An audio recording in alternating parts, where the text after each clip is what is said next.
Welcome to another episode of the Traveling Hoopers podcast. I am your host, Alan Pettigrew Jr., and in front of me is my good friend, Calvin McGowan. Calvin, go ahead and let the people hear your voice. What's up, everybody? As Alan said, I'm Calvin McGowan. It's a pleasure to be here as always. If I may, we're gonna be doing something a little different today because it's it's been relatively slow news-wise. Unless y'all for some reason just want to recap the injury list in the NBA right now, which I'm sure you don't. Please. Instead we're going to be doing kind of a grab bag, talking a little bit about some news here and there, going kind of relatively quickly, because most of these things aren't really worth sitting on too much. But okay, to start with, let's say, all right, Steph Curry now holds the record for the most three-pointers in a calendar month. He's currently sitting at 85 in the month of April, with I believe two games left to play this month. Alan, your thoughts real quick. I think the most interesting part about this stat is that I now have to worry about three-pointers made per month. I did not know I was going to get to that point in my professional career. I thought it was just going to be fine with per game or how many you made in a season, but specifically a month, that's new. Also, why is that a track thing? That's weird. You can almost tell me in the most in a game span, and I would get that an amount of games. But if you just tell me a calendar month, that's neat. Not sure what that gives us outside of some cool Curry things. And I'm pretty sure, did they say who was the previous person who had that before? Because I feel there's only three people that can really have that, and that's Curry, Dame, or Klay Thompson. There's nobody else I can think of for this job. I'm a look and see, but it also kind of feels like one of those things where it's, you ever just kind of feel like they kind of just start making up records and things. Not to say that people didn't actually achieve what they're supposed to achieve, but it's just they go digging for stuff. Yeah. It's just hey, who made the most 3-pointers in a calendar month? Oh, okay, who did it? And it's this is cool, but it's also one of them things of just I don't even think the dude who now holds the record cares like that. Yeah, and it's almost, and it's 83. A weird record to set up in the first place, if that makes any sense. The most in a month is there's no award for this or recognition whatsoever. It's nice though.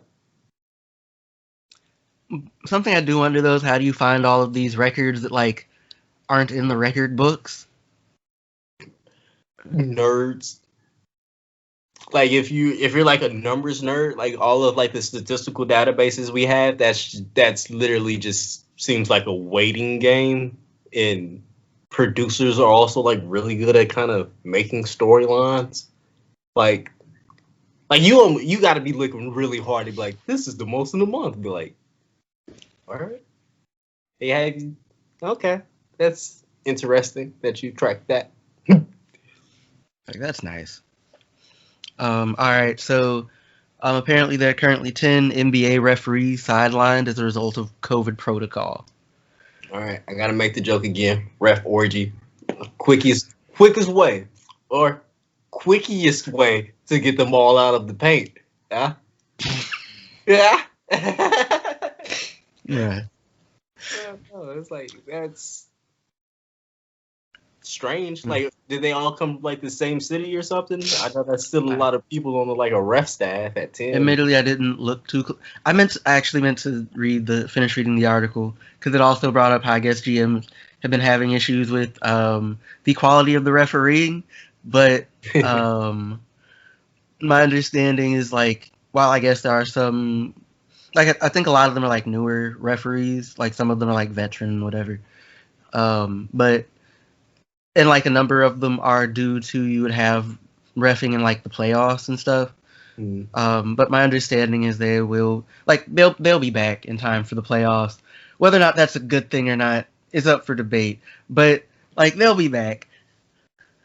Yeah, bro. And, hey, look, I feel like you only complain about the rest of your team lose. I don't know. I've been complaining about the refs for teams that have nothing to do with mine. So, I mean, that's true. like, it's just. I mean, it's also just. Yeah, I'm not about to get on a whole ref thing. It's just. It's been all season. I'm tired. Right. I feel like we've been like the major like basketball, football. I feel like we've been complaining about officiating for like the past 3-4 years. Like it's starting to get worse on like the NBA side, but like we get it, and it's almost like it's because we have a lot of this is like a judgment call sport. Like it's a lot of ticky tack fouls. If we want to be real, just about every time we go down the court, we could call a foul. Like that's part of it. It's like, truthfully, you could, but also it's just like, if you're gonna like, at least do it consistent. Yeah. At least be consistent about it. And I feel like that's most people's main issue with it. And in the case of football has been feeling like, fairness. I haven't watched that much for various reasons, but like it's been kind of, some rule changes made it seemed like it got kind of unnecessarily soft to me. But that's a whole separate conversation. Yeah. You should be able to hit quarterbacks. That's all I'm saying. Not the way you hit wide receivers, though. Yes. If they don't get rid of the ball fast enough, that's their own problem. But okay, enough about that. The one-time transfer rule, which they were using for this season, is now an official thing for basketball and presumably football as well. So now, like other sports that are not, basketball and football, players will be able to transfer once without having to sit. Okay, they can also. Okay, I was just gonna add, they can also be granted like waivers after, like, for example, if like the coach who you came in with got fired or something, or like left, like you might be able to get a waiver to transfer then or something. But yeah. You can't lie to 5 stars anymore. Like if you told them you're gonna give them X amount of minutes, you probably got to give them X amount of minutes now, definitely. But I mean, it's not gonna stop them from lying. Like, it's not, but accountability, I guess. Even though people been transferring, if you lie to them for what, ever, pretty much. And then but like you were saying earlier, you don't think this is going to affect the transfer portal too much, right? I mean, like, especially relative to like this year, and even before this year, right? Transfers have been going up. Like, I don't think it's going to like make transfers just explode necessarily. Like, you'll probably still see a fair bit of movement. Like, the amount of movement this season in particular has been kind of it's not worth keeping up with. There's too much going on. I think there's like 1,400 kids at some point in the portal. Something like that, yeah. Yeah. And like, the thing is, I feel like even if it does go up for a little, at a certain point, it's kind of gonna. I feel like it'll probably plateau a little and start to come down, if for no other reason than like, because you start to get to a point, presumably, where like, at least in theory, right? The advantage of this is that, at least theoretically, dudes will get to a point where they get to a spot that they're happy with. Yeah.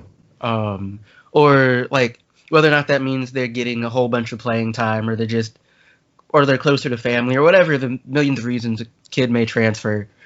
And so, like, I think you might see it come down some, but it's just one of them things to kind of see. I could be completely wrong, and like, we look and like multiple teams' entire squads have transferred for vague reasons, but that's not really our problem. And if your entire team transfers, you're probably doing something very, very wrong. I need a large group of freshmen to come together. Like we talking about like the Serious 7. Like we trying to upgrade from the Fab Five and just bounce around, just win a national championship after national championship. Imagine that. That would be interesting, if nothing else. Top kid from every position. I'd watch that. It would be That's interesting. that's an anime series. I definitely watch that. Yeah, but in that anime series, they're probably the villains. Yeah, I'd watch that. I love a good villain. Yeah. Yeah. All right. And I guess the last major thing is the women's basketball coach at Baylor, three-time national champion Kim Mulkey, has left Baylor and will be the new head coach at LSU. Calvin, I'm gonna let you handle this one because you know my feelings on this. I find this situation strange, fascinating, and also slightly hilarious from other notes that I've seen. So go ahead and give everybody a little bit more background, or at least some other stats that you know beside on why or how she's moving. Okay, so my basic understanding of the why pretty much boils down to the fact that it was kind of an ego thing, basically. She basically, I guess, more or less felt like she didn't, like, she should get more say in, like, the location of, like, the new gym that I guess they're building, as well as, like, I think she wanted supposedly she wanted the floor named after her or something. And basically the AD was like, no. And, they exchanged words, and she burned the bridges. There's like that, yeah. So she pretty much, like, she couldn't stay at Baylor at that point, is my understanding. Yeah. So yeah, which, I mean, good on LSU. You get a really good coach. Um, Slightly iffy person, but like, um, but I mean, they're not that concerned with that. Will Wade still has a job. True, true. I, Um, hmm.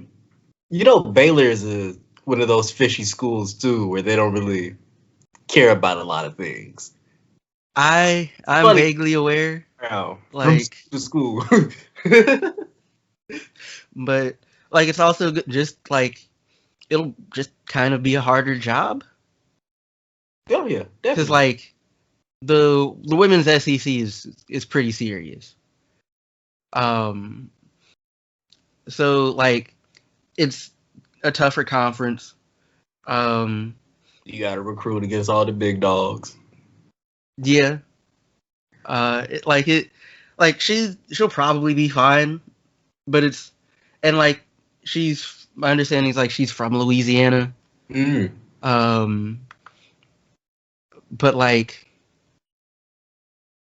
it's just kind of it's kind of a weird thing. It's like you go and you leave your team that you've won multiple national titles with, and like conference titles with, where you were one of the highest paid women's coaches, and now you're at LSU, where presumably like you like there's none of that, at least going in. I don't know what the money's looking like, though. I'm Yeah. not going to pretend. Hey, you said they were paying her like a shade under three. I'm pretty sure you're paying me more than three, especially after I just yelled at the AD. I'm gonna need that back. But no, 21 years, three national championships. That is a run better than what most coaches. I can't really think of too many that did better outside, Like, like the legends. that's the thing. Is just like from a like from an accolade standpoint, she's as good as anybody who's ever coached the game.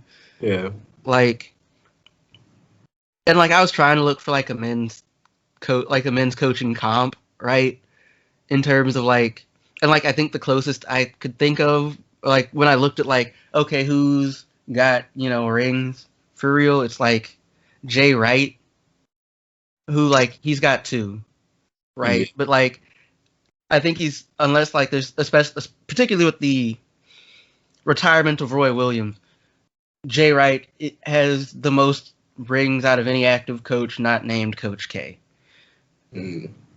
Um, His window is kind of short, at least at Villanova, right? um, I don't know. Like, he can Well, probably. comparatively speaking, because Mulkey got 21 years.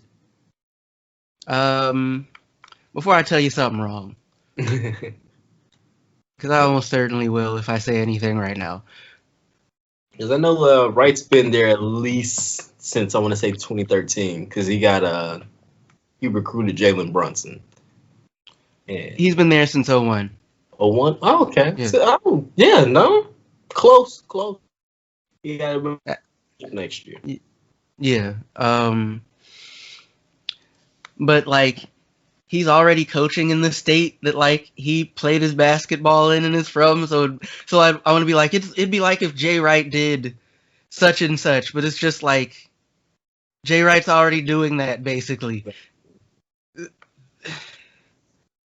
So it's it's also just very unusual for like Hall of Fame coaches to go to other programs Yeah, after they've been inducted. I always think that the coaching one before their career is always weird. Unless you got in as like a player, it always looks a little weird. But I guess once you've already established all those wins and championships, you in the ringer aren't already. Like, yeah, Yeah. like it'll be interesting to see what she does. Yeah, They got to, definitely. gonna have to contend with most of the SEC, Yeah. South Carolina in particular, who Yeah. are bringing in one of the top recruiting classes and is returning basically everybody from one of the best teams in the country. It sounds like it's about to be a long season. Yeah. Yeah. I mean, hey, but after a career that is legally old enough to drink alcohol in the United States, I think you should be up for other challenges.